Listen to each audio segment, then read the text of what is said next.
আমন্ত্রণ সকাল ৯টা নিউজে। আপনাদের সাথে রয়েছে আমি মামদুহা রাইসা।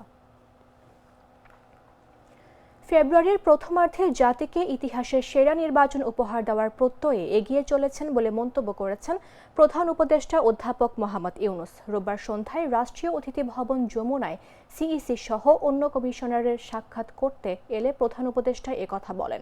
এ সময় নির্বাচন কমিশনের প্রস্তুতিতে সন্তোষ প্রকাশ করে প্রধান উপদেষ্টা বলেন, সুষ্ঠু ও নিরপেক্ষ নির্বাচনের স্বার্থে নির্বাচন কমিশনকে সব ধরনের সহযোগিতা অব্যাহত রাখবে সরকার।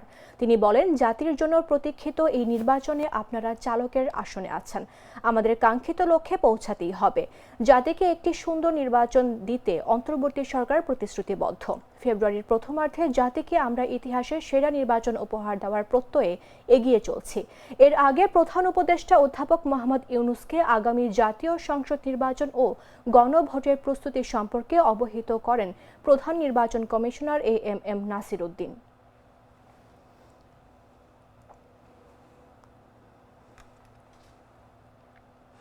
বিএনপি চেয়ারপারসন ও সাবেক প্রধানমন্ত্রী খালেদা জিয়ার সিটি স্ক্যান করানো হয়েছে, এমন খবর প্রকাশ পেয়েছে বিভিন্ন গণমাধ্যমে। সূত্রের বরাতে প্রচার হওয়ায় এমন খবর প্রকাশে সতর্ক থাকার পরামর্শ দিয়েছেন BNP media cell.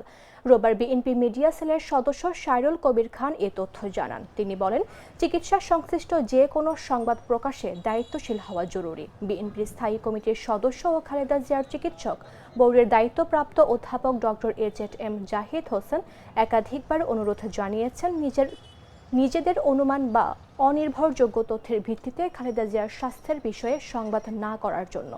Sairul Kabir Khan আরও বলেন, মেডিকেল বোর্ডের আনুষ্ঠানিক সিদ্ধান্ত বা বক্তব্য ছাড়া এ ধরনের তথ্য প্রচার বিভ্রান্তি করতে পারে। তাই সংবাদ পরিবেশনের ক্ষেত্রে নিশ্চিত ও যাচাই করা তথ্য ব্যবহারের আহ্বান জানিয়েছেন তিনি।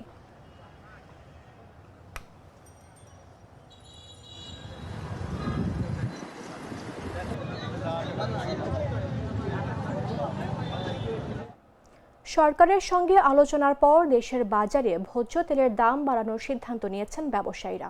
যদিও কয়েকদিন আগে সয়াবিন তেল লিটারে ৯ টাকা বাড়ানোর সিদ্ধান্তে বাতিল করেছে সরকার। এ দফায় প্রতি লিটার বোতলজাত ও খোলা সয়াবিন তেলের দাম যথাক্রমে বাড়ানো হয়েছে ৬ ও ৭ টাকা। এছাড়া প্রতি লিটার পাম তেলের দাম ১৬ টাকা ও ৫ লিটারের বোতলজাত সয়াবিন তেলের দাম বাড়ানো হয়েছে ৩৩ টাকা। বাণিজ্য মন্ত্রণালয়ের বৈঠকের পর রোববার ভোজ্য তেলের দাম বাড়িয়ে সংবাদ বিজ্ঞপ্তি দিয়েছে Bangladesh vegetable oil refiners and Vanaspati manufacturers association. নতুন দাম সোমবার থেকে কার্যকর হবে। এর আগে কয়েক দফা বাণিজ্য মন্ত্রণালয়ের সঙ্গে বৈরী পরিবেশ তৈরি হওয়ার পর এই দাম বাড়ানোর অনুমতি পেল ব্যবসায়ীরা। রোববার সংগঠনের নির্বাহী কর্মকর্তা মোহাম্মদ নুরুল ইসলাম মোল্লার সই করা এই চিঠিতে বলা হয়, ৬ টাকা বাড়িয়ে ১ লিটারের সয়াবিন তেলের দাম নির্ধারণ করা হয়েছে ১৯৫ টাকা, যা আগে ছিল ১৮৯ টাকা। ৫ লিটারের বোতলজাত সয়াবিন তেলের দাম ৯২২ টাকা থেকে বাড়িয়ে ৯৫৫ টাকা নির্ধারণ করা হয়েছে, যেখানে ৩৩ টাকা দাম বাড়ানো হয়েছে। এছাড়া লিটারের খোলা সয়াবিনের দাম এখন ১৭৬ টাকা এবং প্রতি লিটার পাম তেলের দাম ১৬৬ টাকা নির্ধারণ করা হয়েছে।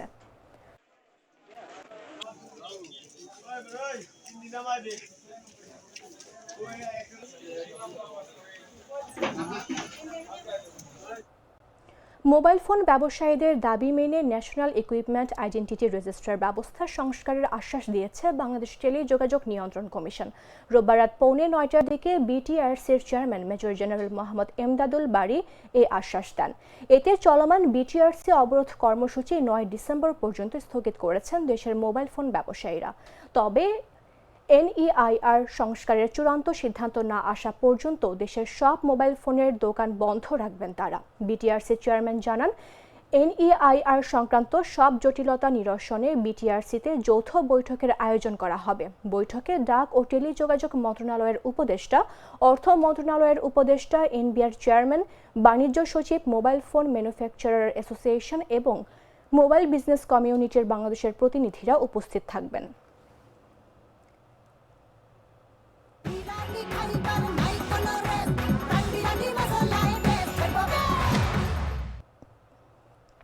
বৈষম্য বিরোধী ছাত্র আন্দোলন গাইবান্ধার আহ্বায়ক মাসুদ রানা ও সদস্য সচিব বাজিদ বোস্তামি জিম সহ 6 নেতাকে কারণ দর্শানোর নোটিশ দিয়েছে কেন্দ্রীয় কমিশন।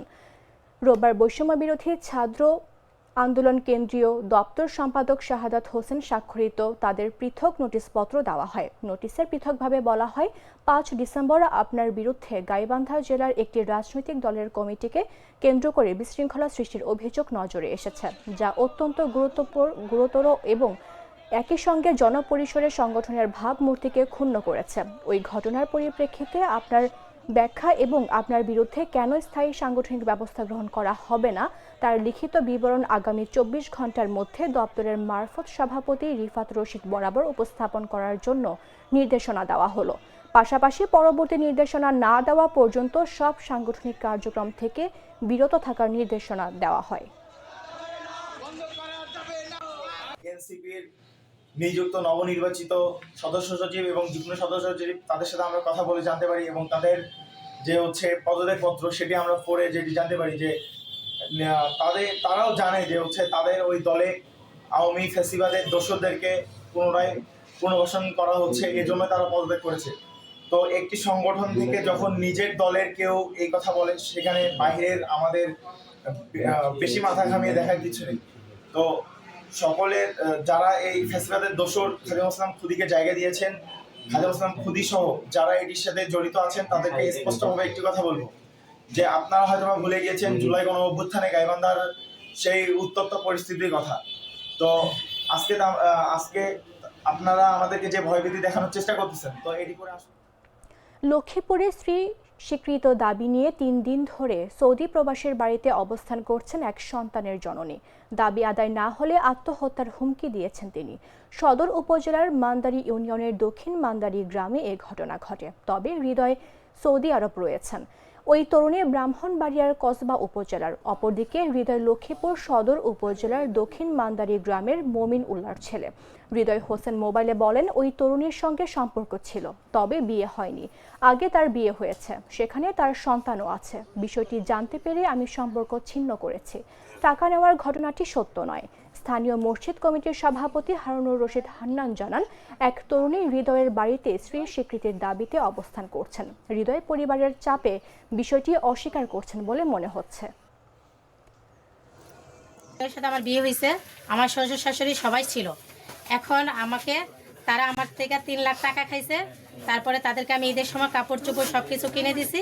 এখন ওনারা আমার ছেলের বউ হিসাবে স্বীকৃতি দিচ্ছে না। এখন আমি সেই স্বীকৃতির জন্য তার বাড়িতে 3 দিন ধরে অবস্থান করে আছি। এখন আমি গ্রামবাসীর কাছে বিচার চাইছি। গ্রামবাসী আমার ঘরে উঠাইয়া দিছে। আমি এখন হৃদয় ঘরে আছি। বিয়ে করছে, তোমার ডকুমেন্ট কি? উড়ি বেলা আমার কাছে অনেকগুলো ডকুমেন্টস আছে, আমি ডকুমেন্ট আপনার কাছে পাঠা দিই। তখন আমি কইলাম, যাও কী ডকুমেন্ট আছে দাও পাঠাও। তখন একটা এফিডেভিট পাঠাইছে, ওই এফিডেভিটের মধ্যে হৃদয় সই নেই। এরপরে আরও কিছু ছবি টবি পাঠাইছে। পাঠানোর পর আমি হৃদের কাছে ফোন দিয়েছি। হৃদের কাছে ফোন দিয়েছি, হৃদের কাছে আপনার ঘরে যাই আমার মারে আর আমার বাপেরে একটু বুঝে বলেন, যখন আমার মা বাপে মানি নেয়। আমি ছেলের সাথে কথা বলছি ফোনে, বিদেশে। ছেলে বিয়ের কথা স্বীকার করে না, কিন্তু মেয়ের সাথে ছেলে সম্পর্ক করছে। মেয়ের সাথে দীর্ঘদিন সে সম্পর্ক করছে, এই কথাটা সে স্বীকার করছে। আমাকে আমি বলছি যে আমি মেয়ের সাথে সম্পর্ক করছি। এখন সেই সম্পর্ক করছে, এরপরে আমি বিদেশ চলে আমি আর তার সাথে যোগাযোগ বন্ধ করে দিচ্ছি। সিরাজগঞ্জ পৌর শহরের আধিপত্য বিস্তারকে কেন্দ্র করে দুই পক্ষের মধ্যে দফায় দফায় সংঘর্ষের ঘটনা ঘটেছে। এতে উভয় পক্ষের 25 জন আহত হয়েছে। রোববার বেলা 11টার দিকে পৌর শহরের কাঠেরপুর ইউনিয়নের এলাকার রহমতগঞ্জ ও নতুন ভাঙাবাড়ির মধ্যে এই সংঘর্ষের ঘটনা ঘটে। এতে উভয়ের মধ্যে ধাওয়া পাল্টা ধাওয়া ও ইট পাটকেল নিক্ষেপ করেন। এর আগে শনিবার রাতে কয়েক দফায় সংঘর্ষে জড়িয়ে পড়েন তারা। পুলিশ ও প্রত্যক্ষদর্শীদের থেকে জানা গেছে, আধিপত্য বিস্তারকে কেন্দ্র করে হঠাৎ করেই দুই মহল্লার মধ্যে এই সংঘর্ষ শুরু হয়। এতে রহমতগঞ্জ ও নতুন ভাঙাবাড়ি গ্রামের অন্তত 25 জন আহত হয়েছেন। তারা শহরের বিভিন্ন সরকারি ও বেসরকারি হাসপাতালে চিকিৎসা নিচ্ছেন। সিরাজগঞ্জ সদর থানার ভারপ্রাপ্ত কর্মকর্তা মুখলেসুর রহমান এই ঘটনার সত্যতা নিশ্চিত করেন।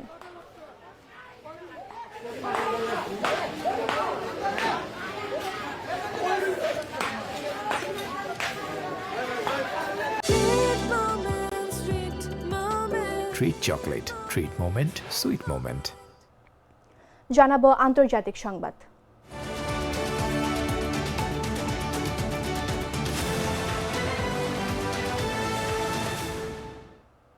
জাপানের ওকিনাওয়া মূল দ্বীপের দক্ষিণ পূর্ব দেশটির যুদ্ধবিমানগুলোর দিকে রাডার লক্ষ্য করেছে চীনা সামরিক বিমান। এ ঘটনায় দুই দেশের মধ্যে সম্পর্কের অবনতির পাশাপাশি তীব্র উত্তেজনার সৃষ্টি হয়েছে।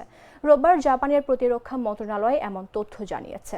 জাপানের প্রতিরক্ষা মন্ত্রণালয়ের তথ্য মতে শনিবার চীনের J-15 যুদ্ধবিমান দুবার জাপানি যুদ্ধবিমান F-15 জেটের দিকে ফায়ার কন্ট্রোল রাডার নির্দেশ করে, তবে এতে কোনো ক্ষয়ক্ষতি বা হতাহতের ঘটনা ঘটেনি।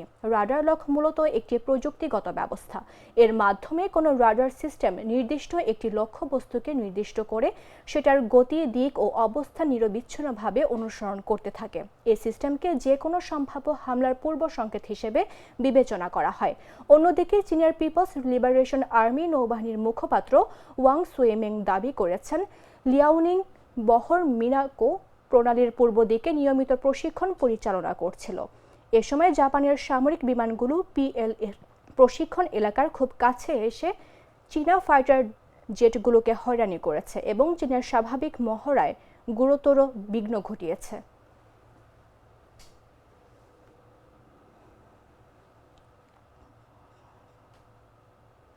সংবাদ শেষ করব খেলার খবর জানিয়ে।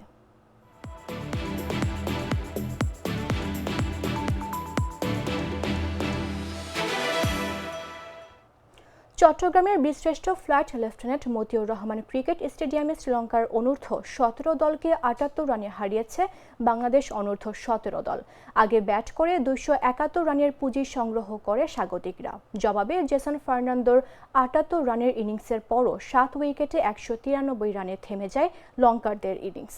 লক্ষ্য তাড়া করতে নেমে ইনিংসের দ্বিতীয় ওভারেই ওপেনার আরশা সিথুমিনাকে হারায় শ্রীলঙ্কা। পরের ওভারে ড্রেসিং রুমের পথ ধরেন রেহান পেরিসো। পাওয়ার প্লের শেষের আগে চানুল কোডিথওয়াকুক ফিরে গেছেন 16 বলে 6 রান করে। ভালো শুরু পেলেও 40 বলে 28 রান করে আউট হন হিরুন মাথিসা। শেষ পর্যন্ত ফার্নান্দো 116 বলে 78 রানের ইনিংস খেললেও লঙ্কানরা 193 রানের বেশি করতে পারেনি। এর আগে টস হেরে ব্যাটিংয়ে নেমে ইনিংসের দ্বিতীয় ওভারেই জারিফকে হারায় বাংলাদেশ। এরপর দ্বিতীয় উইকেটে জুটি গড়ে তোলেন নাইম ও আদৃত। তারা দুজনে মিলে যোগ করেন 48 রান। 42 বলে 32 রান করে আউট হন নাইম। তৃতীয় উইকেটে আকাশ রয় ও আদৃত মিলে বাংলাদেশে টেনে নিয়ে গেছেন। দারুণ ব্যাটিংয়ে 91 রানের জুটি গড়েন তারা।